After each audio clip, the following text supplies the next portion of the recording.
शहीदों जैसी निष्ठा और कर्तव्य परायणता का परिचय देंगे। साथियों, हमारी सरकार हमारे प्रधानमंत्री श्री नरेंद्र मोदी जी के नेतृत्व में राष्ट्र की सुरक्षा को सर्वोच्च प्राथमिकता दे रही है।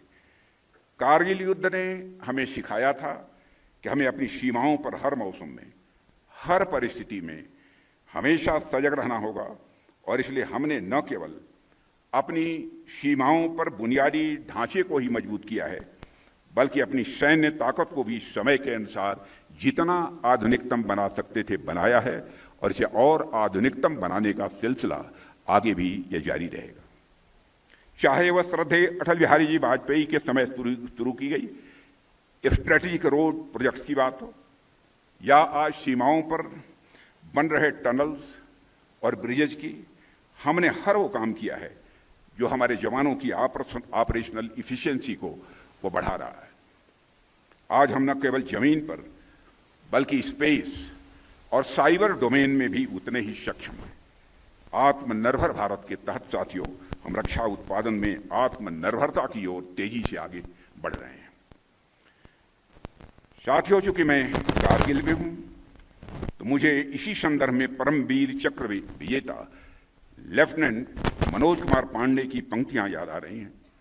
उन्होंने एक बार कहा था, अगर मौत मेरे पूरे कर्तव्य को पूरा करने से पहले आ गई तो मैं कसम खाता हूं कि मैं मौत को ही मार दूंगा। यह वाक्य अपने आप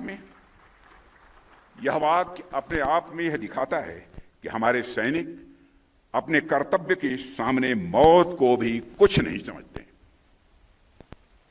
इसी तरह कैप्टन विक्रम बत्रा ने भी कहा था, तिरंगा लहरा कर आऊंगा या उसमें लिपट कर आऊंगा, पर आऊंगा जरूर आऊंगा।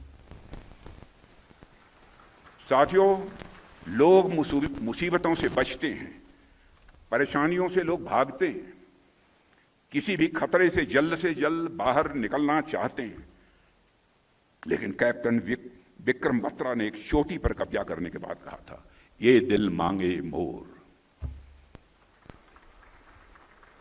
यानी रुक कर बैठ जाना हमारे जवानों की यह फितरत नहीं है।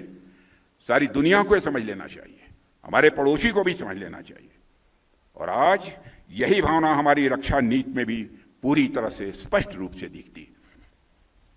जब हमारी सरकार बनी थी तो भारत 65 से लेकर 70% डिफेंस इक्विपमेंट्स इंपोर्ट करता था, लेकिन आज इसके ठीक विपरीत हम 65% डिफेंस इक्विपमेंट भारत में ही मैन्युफैक्चर कर रहे हैं।